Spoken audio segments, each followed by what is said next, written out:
Subscribe कीजिए royal teacher को education संबंधी न्यूज़ तुरंत पाने के लिए। दीक्षा ऐप के जरिए साला दर्पण स्टाफ आईडी से हो सकेगा लॉगिन। प्रदेश में डिजिटल शिक्षक प्रशिक्षण की हुई पहल। परीक्षाएं न होने से डिग्री की वैधता पर उठेगा सवाल। यूजीसी ने एक बार फिर कहा कि सभी राज्य अंतिम वर्ष की परीक्षाएं करवाएं।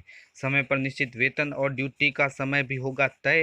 राज्य के सभी राजकीय महाविद्यालय में कौशल शिक्षा के पाठ्यक्रम होंगे आरंभ। 50 करोड़ कर्मचारियों को मिलेगा न्यूनतम वेतन। राजस्थान में भी कम होगा स्कूली पाठ्यक्रम। जी हाँ साथियों, बात करें आज की पहली खबर की तो स्कूल फीस मामला। सुप्रीम कोर्ट ने अभिभावकों को दिया बड़ा झटका। लॉकडाउन में स्कूल फीस माफ करने वाली याचिका पर सुप्रीम कोर्ट ने सुनवाई से किया इनकार। हाई कोर्ट में याचिका दाखिल करने के लिए कोर्ट ने कहा कि सुप्रीम कोर्ट ने लॉकडाउन के दौरान गैर सहायता प्राप्त निजी स्कूलों को 3 महीने की फीस माफ करने और रेगुलेटरी तंत्र बनाने की मांग वाली याचिका पर सुनवाई करने से मना कर दिया है। कोर्ट ने कहा है कि राज्य की स्थिति अलग होती है। निजी स्कूल अपनी आरटीई प्रवेश प्रोफाइल 17 तक कर सकेंगे अपडेट। बैलगाड़ी ली, किताबें ला दी और पहुंचे स्कूल। पुस्तकों के उपदेश को चरितार्थ किया एक शिक्षक ने। शिक्षक समाज का दर्पण होता है। देश और समाज के निर्माण में उसकी मुख्य भूमिका होती है। अक्सर किताबों में पढ़ी जाने वाली इन लाइनों को रायसेन जिले के आदिवासी बाहुल्य टोले सालेगढ़ के पदस्थ एक शासकीय शिक्षक ने चरितार्थ कर दिखाया है। अनलॉक 2 में अभी भले ही स्कूल शुरू नहीं हुए हैं, लेकिन बच्चों की पढ़ाई के लिए सरकार ने शासकीय स्कूलों में किताबें भेजना शुरू कर दिया है। नेशनल हाईवे 12 पर सुल्तान मोड़ पर मुख्य मार्ग से 13 किलोमीटर अंदर बाड़ी ब्लॉक में स्थित सालेगढ़ टोले के प्राथमिक स्कूल के बच्चों की किताबें पहुंचाना यहाँ पदस्थ शिक्षक नीरज सक्सेना के लिए जरूरी समझा ताकि यहाँ किसी स्कूल के बच्चे अपने घर पर पढ़ाई कर सके। राज्य के सभी राजकीय महाविद्यालयों में कौशल शिक्षा के पाठ्यक्रम होंगे आरंभ। राजस्थान राज्य आईएलडी कौशल विश्वविद्यालय के कुलपति डॉक्टर ललित के पवार और कॉलेज शिक्षा के निदेशक संदेश नायक की उपस्थिति में शुक्रवार को एक महत्वपूर्ण एमओयू किया गया, जिसके आधार पर प्रदेश के सभी 291 राजकीय महाविद्यालय में कौशल शिक्षा आधारित ऋषु के विभिन्न कोर्स चलाए जाएंगे। कुलपति डॉक्टर ललित के पवार ने विश्वास व्यक्त किया कि इन महाविद्यालय में अध्ययनरत विद्यार्थी अपनी सामान्य डिग्री का अध्ययन करने के साथ साथ इस विश्वविद्यालय के रोजगार उन्मुखी सर्टिफिकेट और डिप्लोमा प्राप्त कर लेंगे तो निश्चय ही उन्हें रोजगार उपलब्ध हो जाएगा और अपने पांव पर खड़े होकर आत्मनिर्भर बन जाएंगे। परीक्षाएं न होने पर डिग्री की वैधता पर उठेगा सवाल। यूजीसी ने कहा सभी राज्य अंतिम वर्ष की परीक्षाएं करवाएं। विश्वविद्यालय अनुदान आयोग यानी यूजीसी के प्रोफेसर सचिव प्रोफेसर रजनीश जैन ने कहा है कि अगर हम अंतिम वर्ष की परीक्षाएं विद्यार्थियों की परीक्षाएं नहीं करवाएंगे तो इससे उनकी डिग्री की वैधता पर सवाल उठेगा। बदलती हुई कोविड-19 परिस्थितियों को और छात्रों की सुरक्षा और स्वास्थ्य को देखते हुए जुलाई के अंतिम वर्ष में छात्रों की परीक्षा कराना संभव नहीं था, इसलिए 30 सितंबर तक परीक्षा कराने की गाइडलाइन दी गई है। उन्होंने कहा है कि यूनिवर्सिटी और कॉलेज ऑनलाइन ऑफलाइन ब्लेंडेड किसी भी मोड से परीक्षाएं आयोजित कर सकते हैं। परीक्षा आयोजित करने की गाइडलाइन स्वास्थ्य मंत्रालय द्वारा सुझाई गई मानक संचालक प्रक्रिया यानी एसओपी के आधार पर जारी की गई है। साथ ही दोस्तों प्रोफेसर जैन ने सभी राज्यों से अपील की कि वो अपने राज्य में अपने यहाँ सभी विश्वविद्यालय के अंतिम वर्ष की परीक्षाएं जरूर करवाएं।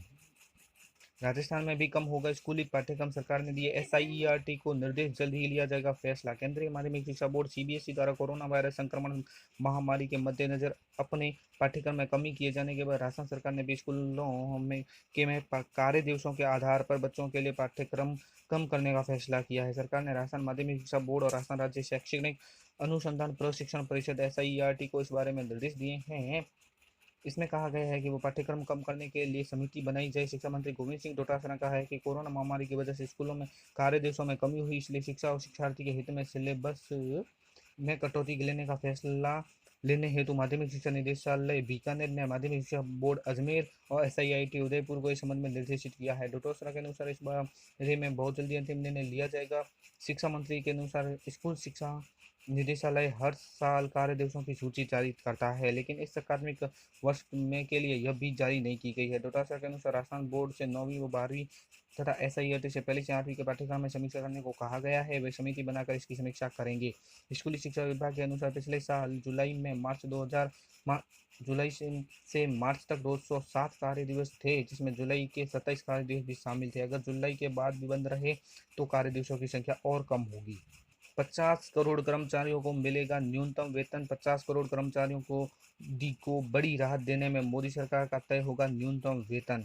श्रम कानूनों में संशोधन को लेकर सरकार के खिलाफ बनती धारणा और राजनीतिक हमलों के मद्देनजर अब केंद्र सरकार कामगारों के न्यूनतम वेतन निर्धारित करने के लिए अधिक प्रभावी कानून लाने की तैयारी कर रही है। सरकार द्वारा draft code on wage central rules के लिए गेजेट नोटिफिकेशन जारी किया गया है। इससे पूरे देश में 50 करोड़ कर्मचारियों को लाभ हो सकता है। सरकार द्वारा मंगलवार को ही यह गेजेट नोटिफिकेशन जारी किया गया है और इसमें सभी पक्षों का ध्यान भी रखा गया है।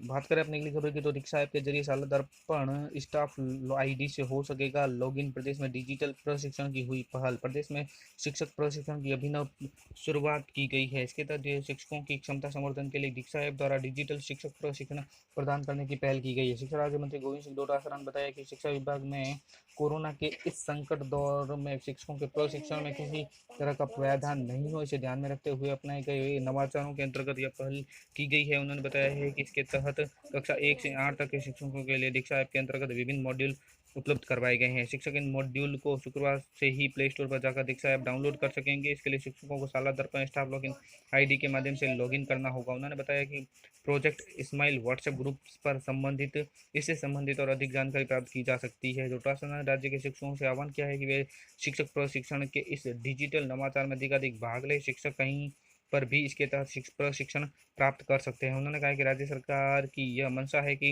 राजस्थान शिक्षक प्रशिक्षण में इस तरह के नवाचारों में देश का अग्रणी राज्य बने। 15 जुलाई तक आ सकता है 10वीं और 12वीं का परिणाम। सीबीएसई ने परीक्षार्थियों से डिजी लॉकर ऐप डाउनलोड करने को कहा। केंद्र सरकार की कामगारों को शीघ्र बड़ी राहत। समय पर निश्चित वेतन और ड्यूटी का समय भी होगा तय। श्रम कानूनों में बदलाव को लेकर सरकार के खिलाफ बनती धारणा और राजनीतिक हमलों को देखते हुए केंद्र सरकार कामगारों का न्यूनतम वेतन तय करने के लिए ज्यादा प्रभावी कानून लाने की तैयारी की है।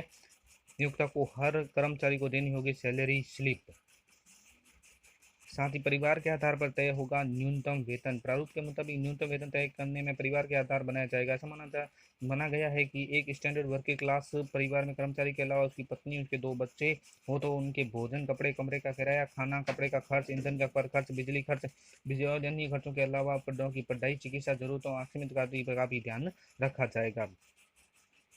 साथ ही हर नियोक्ता को कर्मचारी को देनी होगी सैलरी स्लिप। पहले के विपरीत इस ड्राफ्ट में बड़ा बदलाव यह है कि नियोक्ता को हर कर्मचारी को सैलरी स्लिप देनी होगी, चाहे वो फिजिकल हो या इलेक्ट्रॉनिक रूप में हो। इससे पारदर्शिता बढ़ेगी और कामगारों का उत्पीड़न कम होगा। सरकार द्वारा जारी अधिसूचना के मुताबिक इसमें 123 तरह के पेशे को शामिल किया गया है, जिसमें अकुशल, अर्धकुशल और कुशल श्रेणी के कर्मचारी शामिल है। साथ ही सरकार ने draft code on wage central rules के लिए गेजेट नोटिफिकेशन जारी कर दिया है। इसमें देश भर के 50 करोड़ कर्मचारियों और श्रमिकों को फायदा हो सकता है। इस नए प्रारूप में कहा गया है कि सामान्य कामकाजी के दिन में किसी कर्मचारी को सिर्फ 8 घंटे काम करना होगा। उसे एक या अधिक उससे ज़्यादा ब्रेक भी मिलेगा। हफ्ते में 1 दिन साप्ताहिक अवकाश भी होगा। तो साथियों, ये थी हमारी आज की बड़ी खबर। वीडियो अच्छी लगे तो जरूर लाइक, शेयर और सब्सक्राइब कीजिए। पास में आने वाले घंटी के बटन को जरूर दबाएं एजुकेशन संबंधी न्यूज़ तुरंत पाने के लिए।